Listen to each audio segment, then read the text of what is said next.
Well, someone who knows about that is a person who got strong Tea Party support to help propel him in his senatorial bid last year.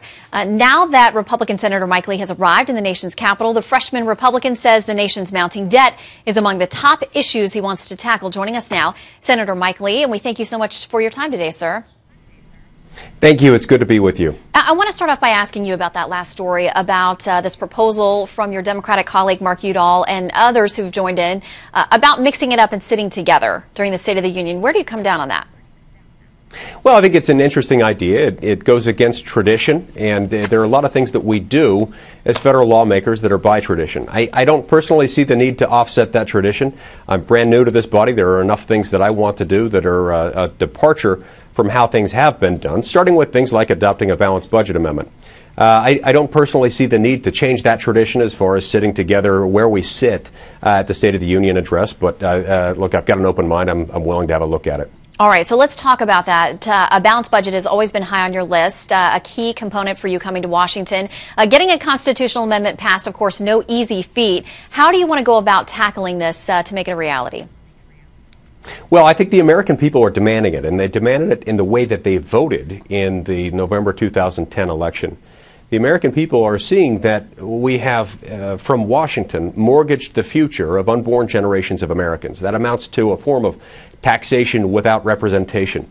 And we've long rejected that idea here in America, and it's time that we stop that by finally adopting a balanced budget amendment and taking away from Congress the ability to do this. The temptation to spend more than we have, to the tune of $1.5 trillion a year, has proven to be an insurmountable one. And so we need this external, structural, constitutional constraint on Congress so that it can't do this anymore. All right, so for that amendment, a proposed amendment to even get going, you have a couple of options: a vote by 2/3 of both houses, or taking it to the states and getting the legislatures to get moving on it. Which do you think would be an easier way to go? You mentioned the people out there are riled up about this issue, and many of your colleagues in Congress may not be ready to cut some of those financial spending strings. So how do you attack it? Well, we've amended the Constitution 27 times over the last 223 years. And each and every time we've used the first option, that is 2/3 of both houses of Congress voting to propose the amendment and then the states ratifying it. Once 3/4 of the states have ratified it through their legislatures, it becomes effective. I intend to use that option. All right, so let's talk about the fact that you say a number of key programs may have to be cut for us to get our debt and our deficit under control. Of course, there are always folks who will argue out there that you're talking about cutting lifelines for people who depend on certain programs. How do we go about making the sacrifices necessary to get things under control? Well, I think we have to remember that no program can be held immune from review. I think we have to look at categorical, across-the-board cuts. I think that's the only way we're going to save the amount of money that we will need to save in order to get to a balanced budget. But again, I don't think that process will occur until the Congress is constitutionally compelled to do that and constitutionally prohibited from spending more than they take in. Because we can all agree that a balanced budget would be a good thing. The problem is that because members of Congress have been unable to agree so far on where they want to cut, they just kick the can down the road. And that has to stop. The only way it will stop is with a balanced budget amendment. Well, and how do you break the cycle or the habit of borrowing to cover your spending? I mean, it's something that most of us in our households could only get away with for a limited period of time. How do you break that chokehold in Washington?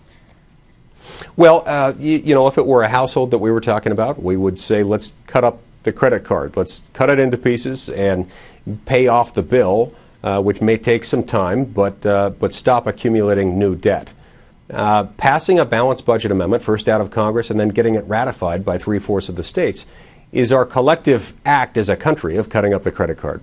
Okay, I want to quickly ask you, the Tea Party caucus coming together in the Senate, it sounds like you, Senator DeMint, also Rand Paul, Senator as well, will come together to start things up on the Senate side. How do you react to Senate Majority Leader Harry Reid's contention that once the economy starts to shape up, the Tea Party is going to just fall apart? Well, we will see whether that's true, and I'm predicting right now that it won't be true. That will not happen. Look, Americans have long felt the way that they feel right now. Those who identify themselves with the Tea Party movement simply want the federal government to recognize that there are boundaries around its authority. and that it needs to not spend more than it takes in. It needs to not mortgage the future of unborn generations. This is not a new concept. This dates all the way back to 1773 with the original Tea Party movement in Boston Harbor. And this is not going away anytime soon, I can assure you. All right, Senator Mike Lee, we will be watching as your efforts play out here in Washington. Thanks so much for your time today. Thank you.